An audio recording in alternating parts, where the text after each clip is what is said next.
Gerard, well, back home after a few weeks off, a lot of talk around a big crowd. You must be pretty excited. Yeah, I hope so. I hope all the talk and all the petitions that are going around actually turns into bums on seats and really gives us the support that we need.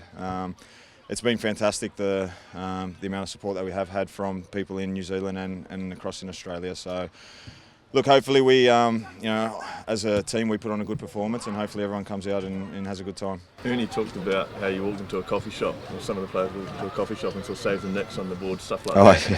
How special has that been? Yeah, it's been good. The support, like I said, not just in New Zealand, across in Australia has been incredible. Other supporters holding up banners of Save the Knicks, and I think everyone genuinely, feels for us in our situation that we're in. We're a very good club, and I think everyone can see that. So the support's great, but let's see the numbers on Friday night. Is it much of a distraction though? I guess it's good support for the Phoenix, but you don't want to think about it too much. Oh, look, we've always said that we just need to concentrate on our football. The support is great, and we really do appreciate it. But at the end of the day, we can't affect anything but the performances on the field. So we've worked hard today, and we'll do some more video analysis on Adelaide on tomorrow, and hopefully put on a good performance Friday night. Does it motivate you further? Oh, look, I'm always motivated regardless if there's 6,000 or if there's 15,000, but I'd rather play in front of 15,000 definitely. So if the numbers can get there, the boys do appreciate it, absolutely. We'd love as many people as possible to get there, and and make sure we get the 3 points as well. Given Frank Lowy's comments, what would you make of not being the Wellington Phoenix? Oh, I haven't given much thought to it. I'm not sure what the fans think of it. I don't think it would be too much of an issue. I think we are a New Zealand team at the end of the day, and when we go to Auckland or Christchurch, we get really big numbers, and everyone throughout the country has embraced us. So if it's the sake of a name change to keep us in the league, then maybe we look at that. How do the players find those home away from home games? Because I imagine you enjoyed playing in Wellington, but does it feel like an away game when you go to Auckland still? No, it feels like home. All the times we've gone to Christchurch and even Dunedin, we've had really big crowds, 20,000, 15,000, 18,000.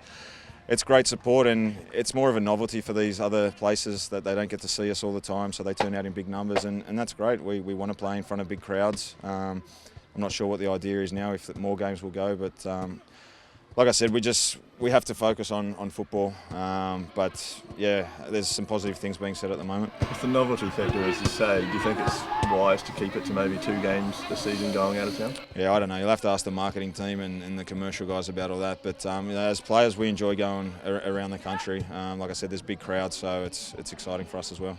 Gerard, if you look at the Adelaide game, you've got a pretty new look lineup. How difficult is that going to be?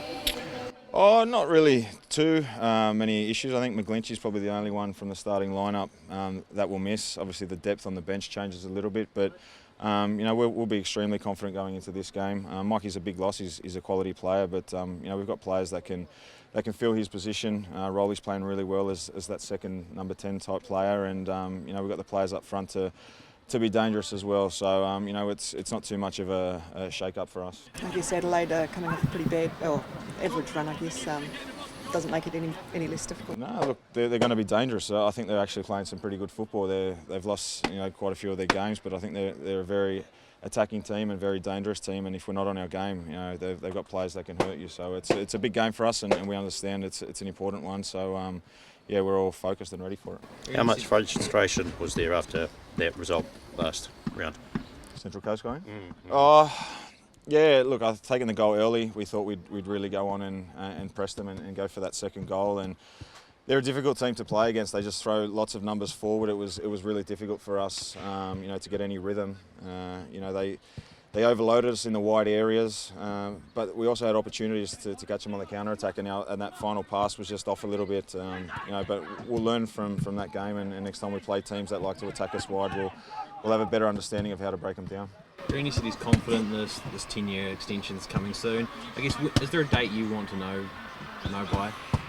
Oh, it's sooner rather than later. Obviously, there's a lot of lives and livelihoods on the line here. A lot of families, and the sooner it can all get sorted, the better. So hopefully, like I said, it's very soon. That's the thing. Is there a point in time where I guess players and coaches just, I guess you don't want to say it, start looking elsewhere and thinking of that option?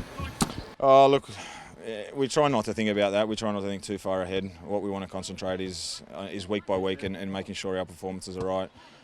We can't start thinking about that, and it's just going to cloud our minds. And we really need to stay quite clear if we want to focus on our football.